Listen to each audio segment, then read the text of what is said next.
Poet from the community, an incredible friend of mine, a beautiful human being, and also your Charleston Poet Laureate, Mr. Marcus Amaker.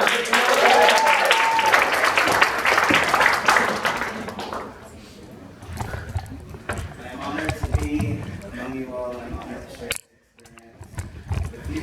I'm going to read two poems. This first poem is called Beautiful. The word black, by definition, means the absence of light. But I am much more than a shadow. Yes, sometimes blackness is the darkness that haunts unenlightened minds. And sometimes people talk about me as if I am a cold night sky without the spark of a bonfire. But being black, by definition, is luminary because being black is beautiful. The spirit of freedom, by definition, is the absence of war, but freedom has to be fought for. We've lost too many battles tiptoeing around landmines of ignorance. There are bombs of broken ash buried in the blood of enslaved hearts, but the definition of freedom is boundless because the spirit of freedom is beautiful. To be human, by definition, is to be flesh and bone, but our flesh has been a bone of contention. Even love is unsafe from the fires of hatred, where judgment burns our skin with scars, but being human, by definition, is not without pain, because being human is beautiful. Thank you.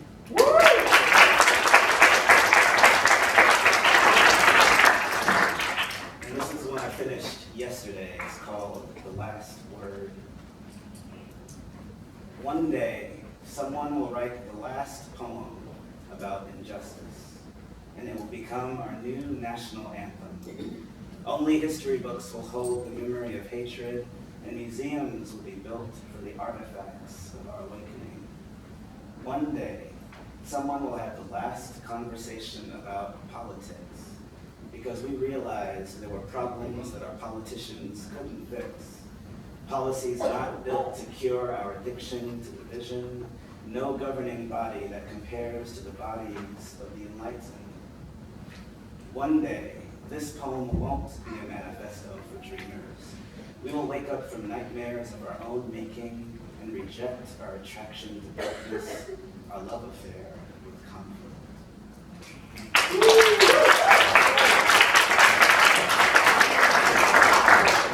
All right, fantastic.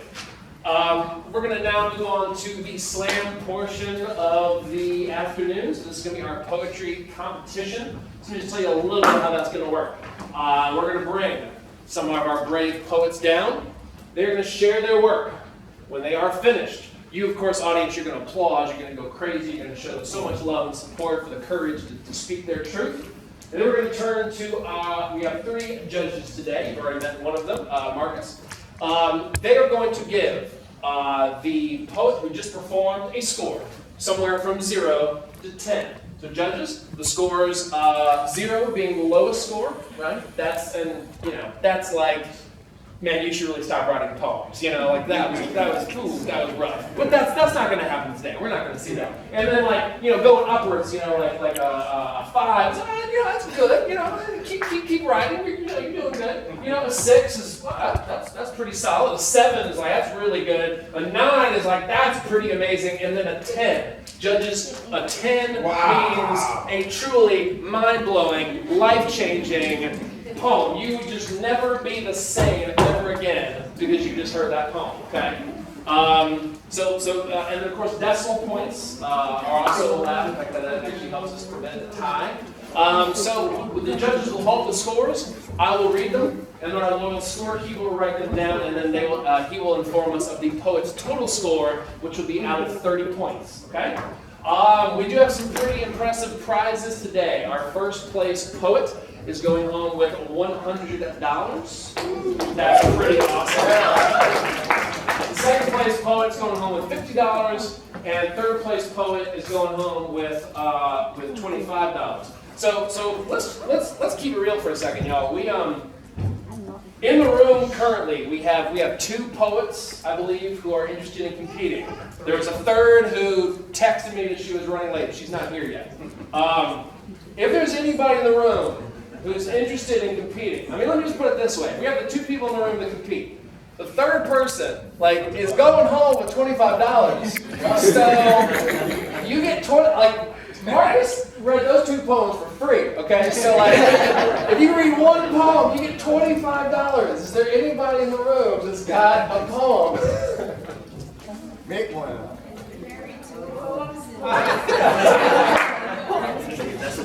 Well, I tell you what, 2 are competing poets. You're Jasmine, yes? And then Earl. I tell you what, if you guys would like to do, here's what we can do. We can do 1 poem for the slam. All right, you pull out your best poem that'll determine the winner. But if you got, we'll invite y'all back. If you do have a second poem that you'd like to read just for fun, we'll do that as well. Because we have this space, y'all, and we want to use it to hear some poetry. Or again, if anybody just wants to speak their mind, we're willing to do that. We're here. We're all gathered together. Let's use the space, right?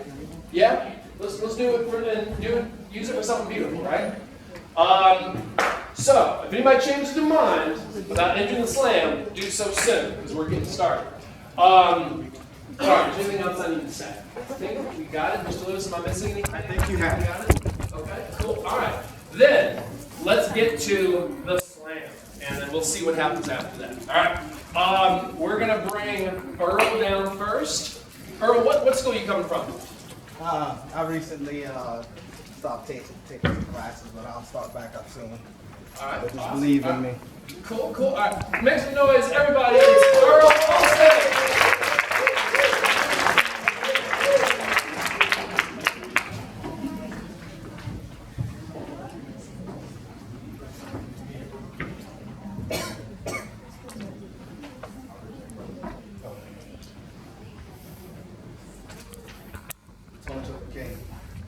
It's been over 50 years since Dr. Martin Luther King Jr. delivered his famous Iowa speech.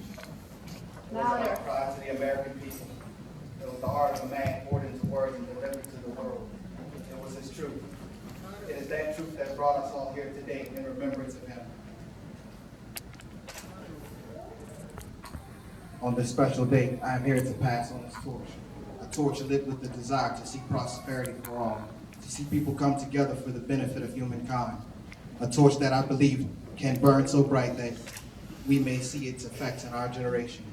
But in order for us to share this light, we must cast it on all aspects of life. We must collectively combine our torches to show the next generation the power of making a blanket statement. It was a blanket statement that brought slavery to America, and it has affected the black community still to this day. It was a veil of prejudgment that created a moment in history known as a Holocaust, a fear of the masses that led to the decision to create concentration camps on American soil for so many Asian Americans. A mentality born from jealousy that led to signs stating no Irish men apply, to stop people from achieving the American dream. The idea that the native people to this country didn't truly own it, even though they were willing to share. It has been the belief that women are not capable that has led to so many, to the straining of their self and economic growth in our population. A shroud of misplaced hate for so many Latin Americans and Muslims that may one day cost us this country. But hope is among us. It has manifested in the form of us coming here today. The collection of people coming together to evaluate the past and bring acknowledgement to what we believe that we want to see. It is in that mentality to set aside our differences, to make our next day better than our last. And we can do this by realizing that mass categorization of people has taken our ancestors down roads that some believe that may never end. It has been those very blanket statements that we believe were designed to protect us that have created pits of wrath in our hearts. But I know that we will overcome. We just have to try. If you don't want to try, pray for us all. And in my heart, I believe that's what Reverend King would ask us to do. One of the many costs of hate is time. It's been a pleasure. Earl King Austin II.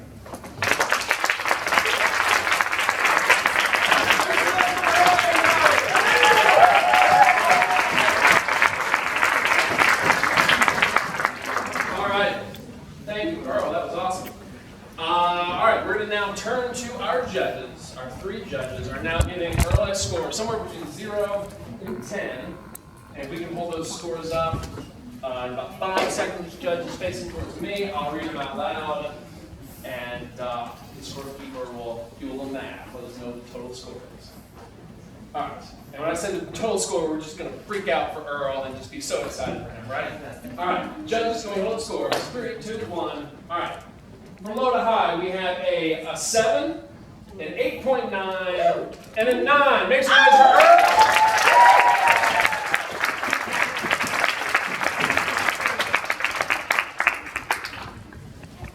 Scorekeeper, do we have a total score? A 24.9. One more turn.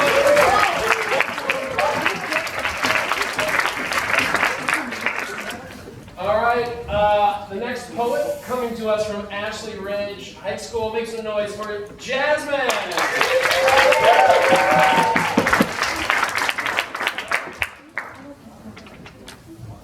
Jasmine, would you care for the microphone? Sure. Okay. You gotta hold this a little close. All right.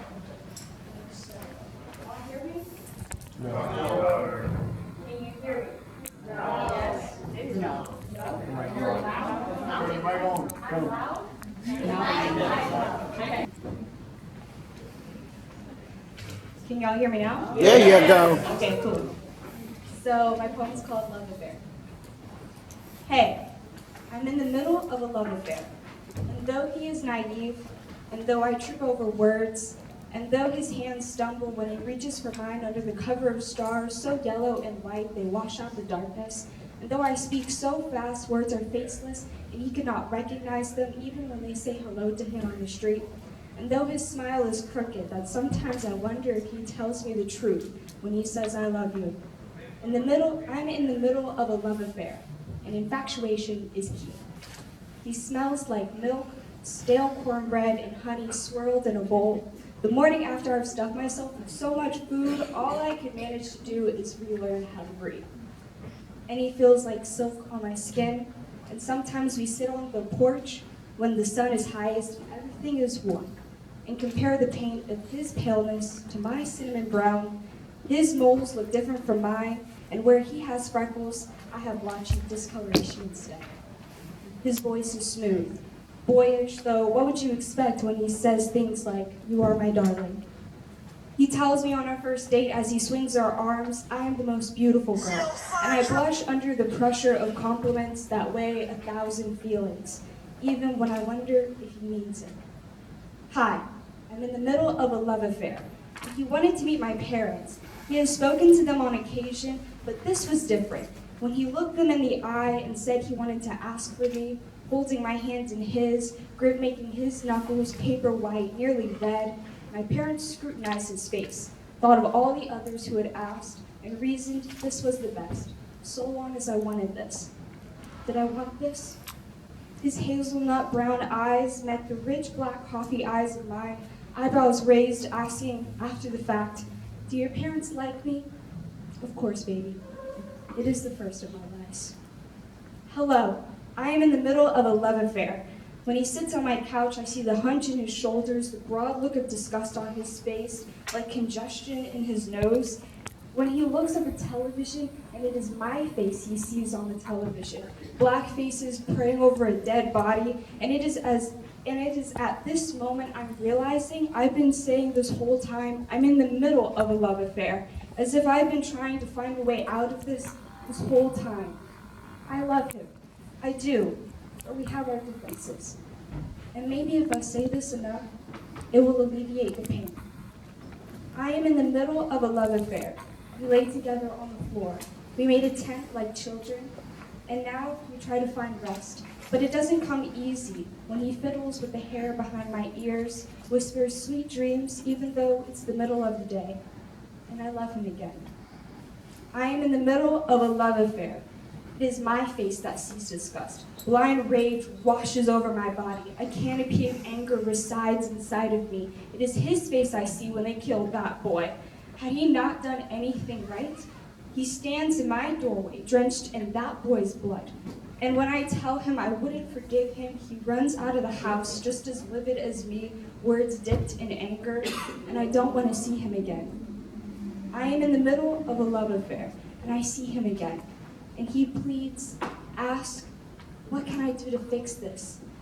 Recognize your sins. Apologize. Mend what you have broken.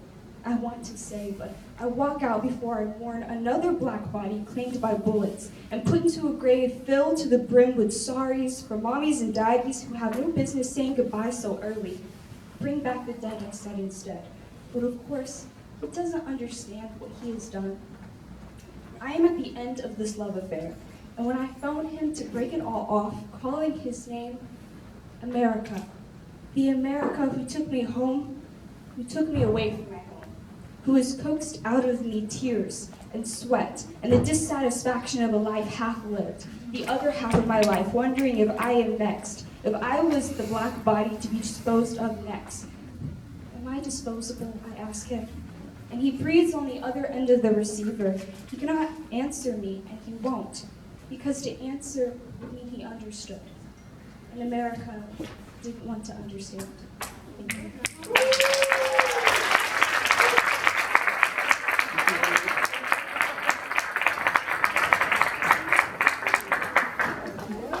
All right, judges, you got a difficult job to do, but in a few seconds you give Jasmine a score, 0 to 10.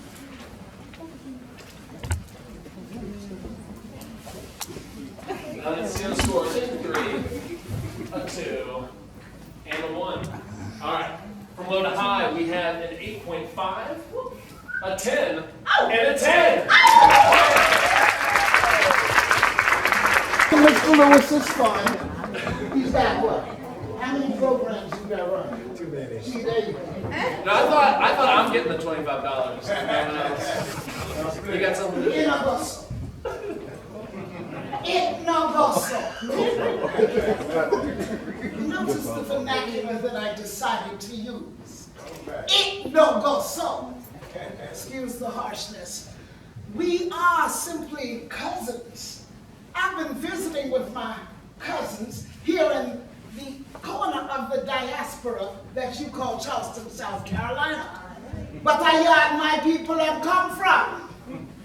I will always be a come-here. You know, I was born in London, darling. I will always be a come-here by Charleston standards. But I recognize that when I took the time to board a plane and visited someone else, that they look like them vineyards that I saw right here. No, I haven't been to Mother Africa. Like I said, I yard my people have come from. But I've been Brooklyn trained, so that means I've been visiting with everybody. So when I be a Jean Trinity, Puerto Rican, Dominican, I don't care which way you fry your plantain, or if we're gonna have it in the fungal, or we come on now. We eating the same foods, we just gonna call it another name. Like I said, I am visiting with my cousins from the diaspora. It doesn't matter where you go. Whether it's Jamaica, Trinidad, down to Africa. Now, somebody want to pay for that ticket, guess what? I got cameras. I never digress. I always get back. Why? Because I'm Pisces. That's the way I'm going to flow. It is important for me that you understand what I see in front of me is the diaspora. What I see in front of me is beauty and strength. And I'm feeding it all back into me because I'm greedy like that. My spirit will feed from you. It needs you. So every time you hear that drum call, it ain't got to be the bass. It may be the snap of the fingers, the click of the tongue. And you know how your grandmother might have did it. She ain't said a word, but you heard the sound that she was speaking. Again, visiting with my cousins in the diaspora. But I'm going to ask you, I'm charging you with one thing. It is your responsibility to document what your worlds look like and share it with the rest of the world. Do not let, quote unquote, larger media control your narrative. Tell your story use your cameras, use your pen, use your mouth. So we can do what? Visit with our cousins in the diaspora. Because we ain't no different from everybody else. Now again, a little fried plantain and some other stuff to eat. I'm going to take some shrimp and grits on the side. Remember, we're all cousins in the diaspora. Come on.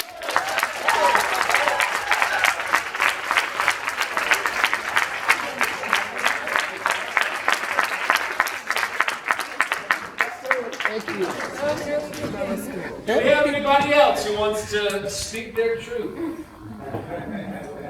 If not, we're right on time. Well, let's turn to the results of our youth slam.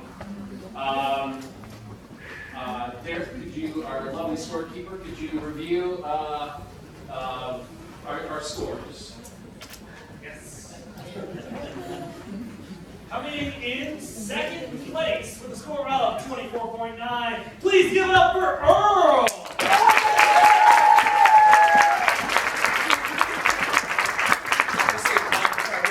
you want to have them come down now? Or Yeah, are we ready for come down action? now. Come on Yeah, so down. Earl down. And in first place with a score of 28.5. Please give it up for Jasmine. Blah, blah, blah, blah, blah, blah, blah, blah, blah, blah. I told you I come from Brooklyn. Still gonna be quiet? LaVonda Brown. Miss Brown, would you come down, please? Miss LaVonda Brown.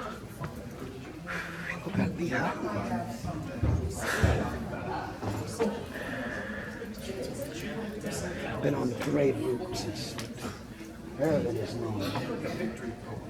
That sounds good. Just what you got? We have next. First of all, let's give it up for Matt Foley.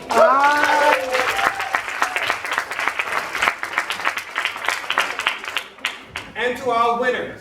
Unfortunately, only 2 of our participants showed up, but it was a long parade, and some folks just decided that they would move on. But you know what? We enjoyed what we had. Yeah. Let's give them both a round of applause.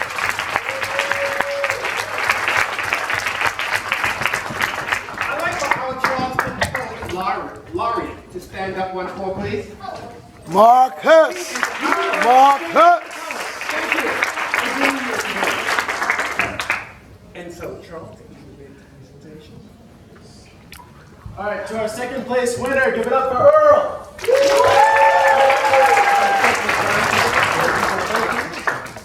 And to our first place winner, give it up for Jasmine.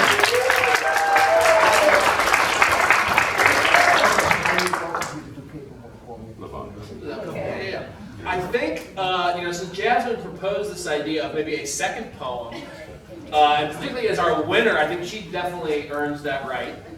So I think so stick around, and we'll let at least Jasmine do a victory poem, but maybe if Earl has a second one, we can always hear from him. So, Jasmine, would you like to do that now? Do you need to go grab some? Cool. So Jasmine, go grab a second No, my poem. challenge is that they do it off the cuff. I did it off the cuff. You know, while Jasmine is sitting there, we're going to let me introduce you to the executive director of the YWCA of Charleston. She's going to bring closing remarks, but in the meantime, this is our MLK 2017 youth speaker who presided. This is Charles Carter from R.B. Stoll High School. Please give him a round of applause.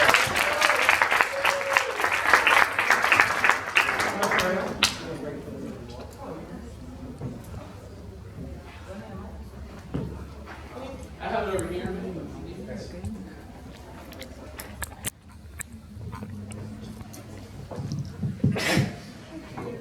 I just want to say thank you to everyone who came out. Thank you to our 2 poets. Thank you for our judges. Thank you, Marcus, for everything that you have done to support the YWCA. And just happy King Day, everyone. I won't hold you. We're going to have it's a great day. And congratulations to our winners, and congratulations to Charles for doing our presentation tomorrow at the breakfast. Have a wonderful afternoon.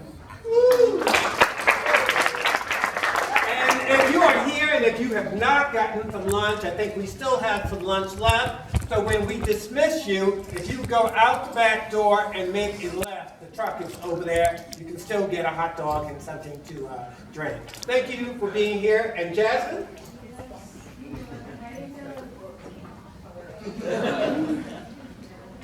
So for both Earl and Jasmine, if we can get a copy of your poem for the YWCA, we certainly would appreciate that. Okay?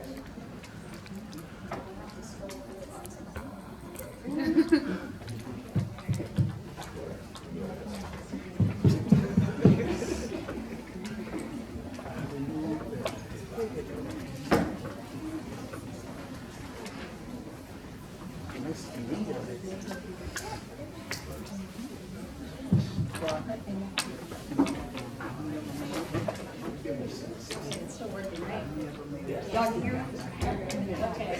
So this one is called To the Boys Who Will One Day Say My Name Like a Prayer. Is it on? It's on. So you can read. To the boys who see girls as they are. We are soft with hands, so kind and sweet, calloused and rough, done hard work and touched things. They reach toward the sun and ask why we can't grab it. We grasp and touch and feel with these hands, nails so long and short, and that they still dig into the air, like soft and strong curled claws. Girls have eyes so bright and light, dark, abysmal. See in the bottom of oceans, see the infinite amount of stars through the sea of cosmos. Girls have long hair, short hair, curly hair, straight hair, all the hair, so much hair we can make houses out of them, live in them as hairless women. Girls have voices sweet and rough. Words slip from our soft rose petal mouths, and it could blow fields of daisies. We speak, and our very breath is enough to turn the earth itself. Our feet dig into the earth, feeling and touching. I dig my feet into the sand, or the dirt, or the road, and I dance with my feet. Who knows? I feel all. The skin of another feet against mine, bare and intimate, and it is the girl I love in my bed. Our feet are touching, and I whisper with my feet, I love you. Bare to the bone, wild and ethereal girls, they touch our hands and it is cosmic. They call us friends and we accept them. To the boys who see girls as they want them, with bellies so soft and supple that they have to gently touch us and drag a finger over the skin, mouths is something to touch, tongues they press their thumbs against, hands they hold for only a moment so that they may grasp the top of our hair. They tell us how to move, and because we move as their rag dolls, they say this is a dance, so sensual and godly that we must keep this a secret. These are boys I was told while being locked in a tower that I was waiting for.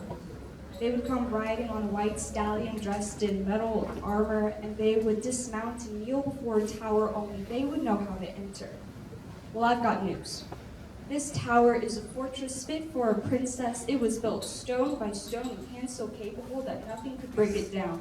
Not a man with a little tiny horse, nor a bulldozer. I sit in my castle and I do not wish to ever come back down. My grandmother, she built a castle in bayou swamps. And sadly for her, the only fault of her castle was that it was made of round walls. A man entered her castle and she called a home, as she sat in her kitchen and she greeted him for his brown, dark skin. It was familiar. His face was one she called brother, soul man, friend, but she had not looked him in his eyes, where therein hid a feral light so ferocious that his teeth grew sharp, and his eyes were so big for a man, and his hands were now razor sharp, not meant for holding a woman the way he intended to. And when he spoke, he said her name enough to blow a house down. And he grabbed her, clung to her skin, and toiled her body like an unwanted flower in a garden. He took her watermelons and lettuce, the carrots and apples off the trees, stole the peaches, and bit into the plums until the dark juice dripped from his lips, colored his teeth the wrong color, and she believed herself not beautiful. And she would walk through this garden for ages after and wonder who took the lettuce, who took the carrots. Was it the rabbits, the mice, the termites? Did dogs come and take it from her? To the boys who wish to take from my garden, this garden of Eden, I ask of you why.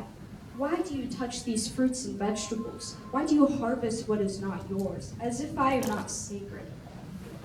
A great aunt of mine, she is sacred, and she is a guardian angel. There for every one of my mother's baby showers, either there in a physical form or in the soft plushness of pink and green baby blankets. She is there for every birthday in the form of boxes, filled in clothes I will smile at and not wear. In the form of toys that are too small for my hands, in the form of kisses on my forehead, so warm and wet that I immediately wipe it away. And she laughs because she will kiss me again anyway.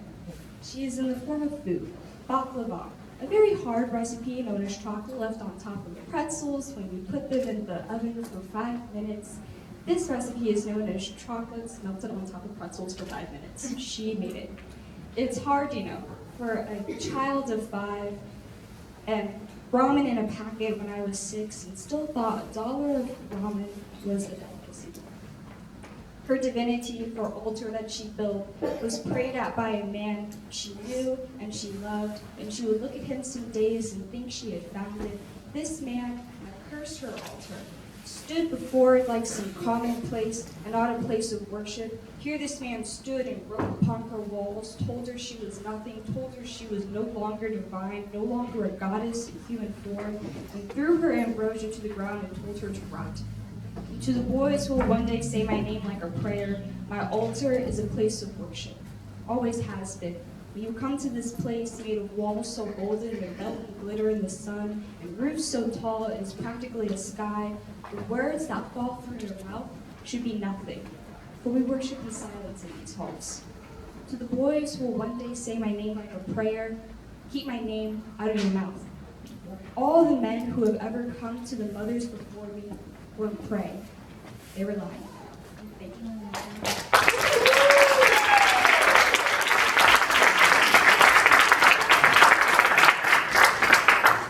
Each one of you have a gift inside of you. The ability to express yourself. The ability to share with the rest of us what you think on any subject. If there is a God, and I believe that there is a God, He has blessed you with gifts and talents. Use your gifts and talents so that you help to lift up all of humanity. You have your marching orders. Thank you for being here. Good day.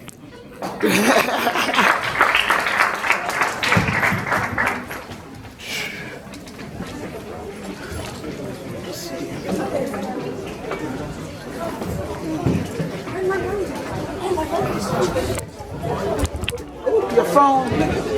Oh, thank you so much. Which you just reminded me that I got one plugged in down there. I'm getting one of the runners.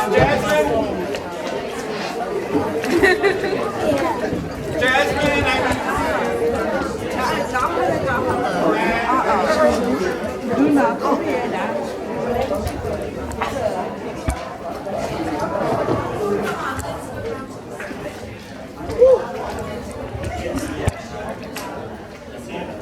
All right, Mr. Lewis. Okay, you be blessed. I came, I saw, it took me nearly 7 years. You're going to share that with the choir? Oh, yeah. They'll be on YouTube. Thank you, thank you. Is that your reading crew? That's your reading crew, isn't it?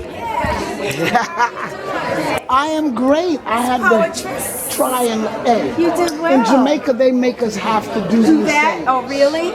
So when it comes to that's no problem off the for cuff, you. let's do You this, can do it. run your mouth. Oh Go yeah, ahead, sir. oh yeah. You brought a lot to this. I appreciate it. I didn't know you were There's a lot of stuff people don't know about me. wonderful. Come on, girl. Hold up. I got just, no, you ain't passing me. What they say? What they say? Hold up, back up a little bit. You ain't passing me. Say, I don't know you, but that tie speaks volumes.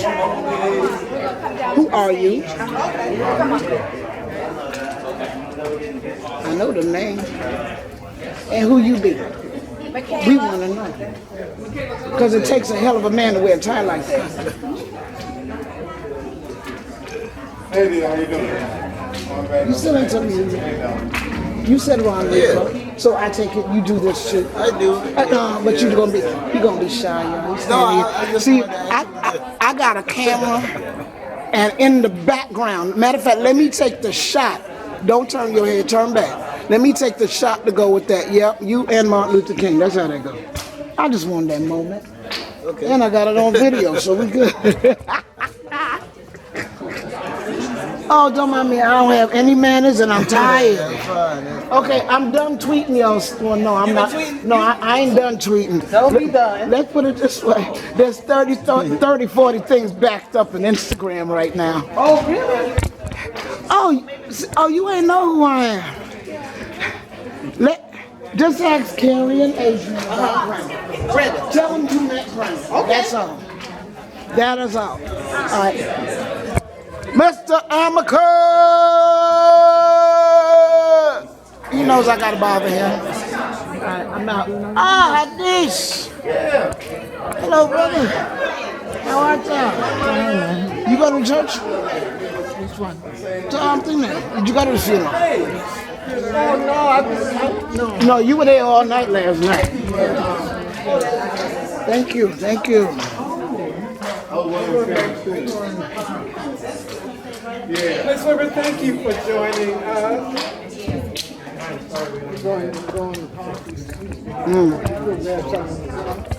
Oh, Mary Square? Yeah. I thought they had start yet.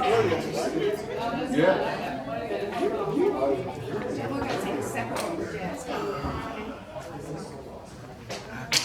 Please.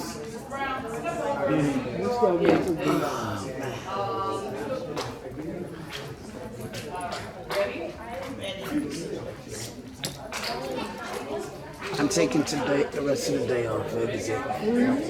Yeah, man, I'm tired. We had a marathon Saturday morning. Oh, okay. And then I had to do Lowcountry Voices World Cup. Oh, okay. Saturday night. And then you had, what was Sunday? Oh, did the weight. Well, I couldn't, there's no pictures inside, so I was outside all the time. Oh, okay. And I ain't listening. When they were reeling into the cancer, that's when I had my moment with it. When I was going inside. And at the last touch before you went inside. Yeah, we were. Yeah. Yes, you went over to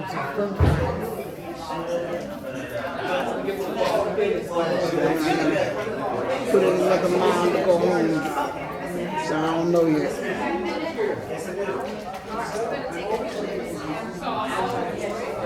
Oh, let me sneak up on. No, I'll get her right from here. That way, Martin Luther King's in the background.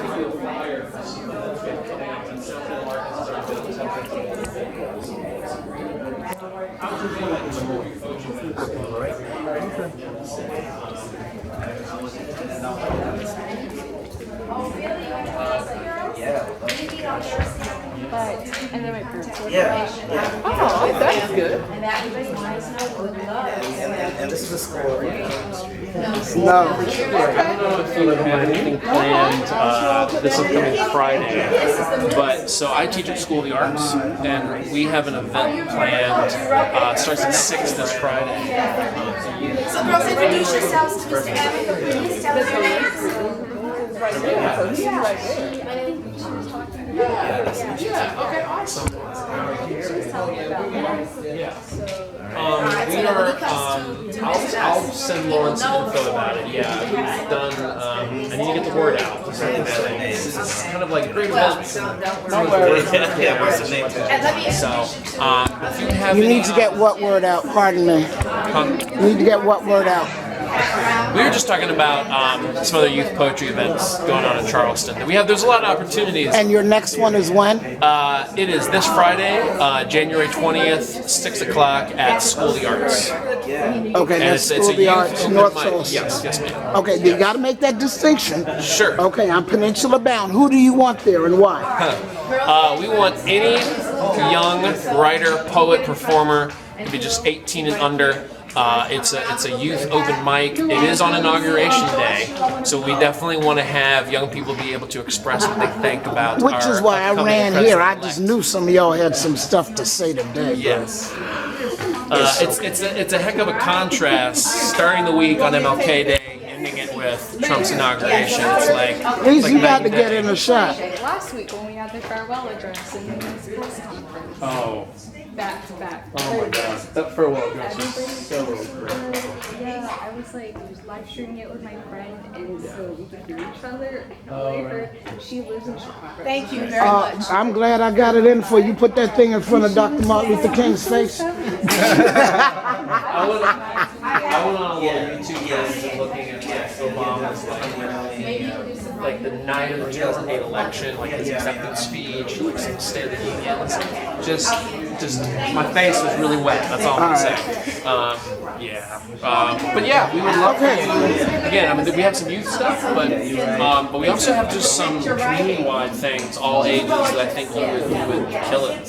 So please come. Ask Miss Jasmine, and she just knocked out the box that you speak out. Don't you leave. I need you, man. We making use of this minute from Instagram. Instagram. Yeah. So, listen, how you think I get the word out? When you got to run tell that, you got to run tell that about something. Now, he wants us to run tell that about a poetry series that have got up at the School of the Arts, Inauguration Day, so you really got some stuff to go talk about.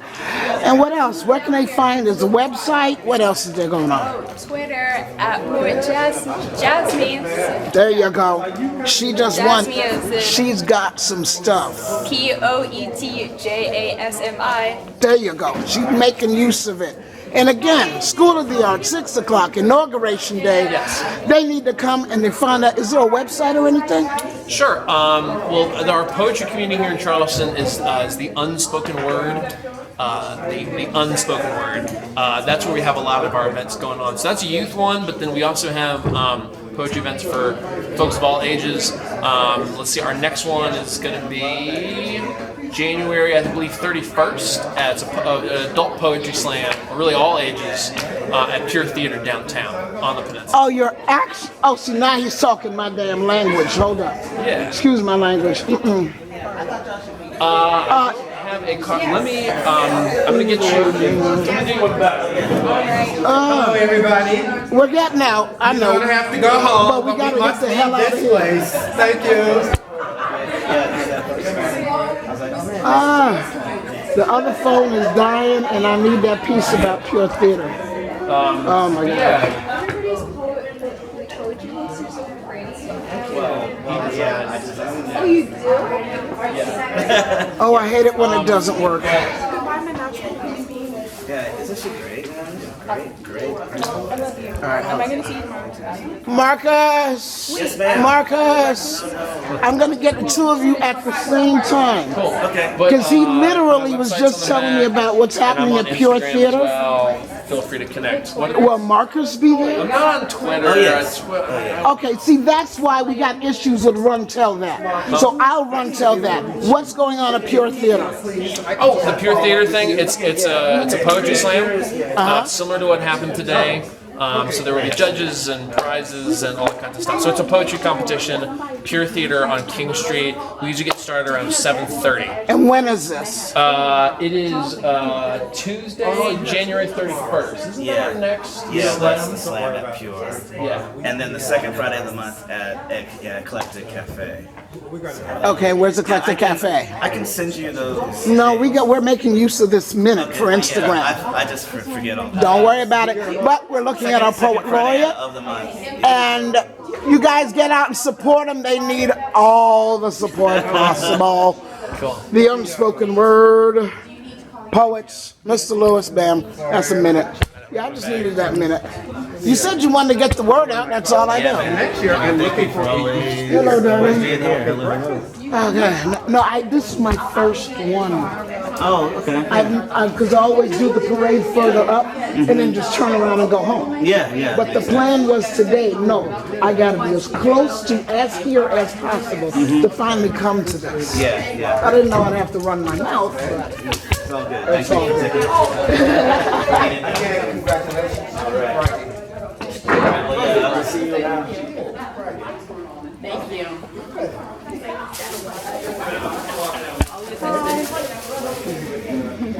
Thank you. Beautiful team. Thank you. No, it wasn't a poem. That's just Jamaicans running their mouth. Congratulations, Jasmine. All right. Matt, you have all your stuff? I'm good. All right, thank you. Marcus, thank you. I'm out. I'm out. I'm out. I'm out. I'm out. Let me see with her crew coming through. With her crew coming through. That's right. Oh, this one's on video as well, Lord. I thought I was taking your picture. Let's go.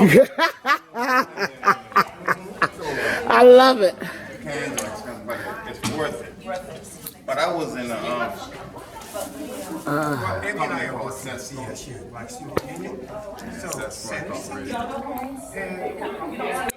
but you can come and buy it too. Washington. You know where River Road? You know, like you know. He trying to ease you up the step and out the way. Come on out.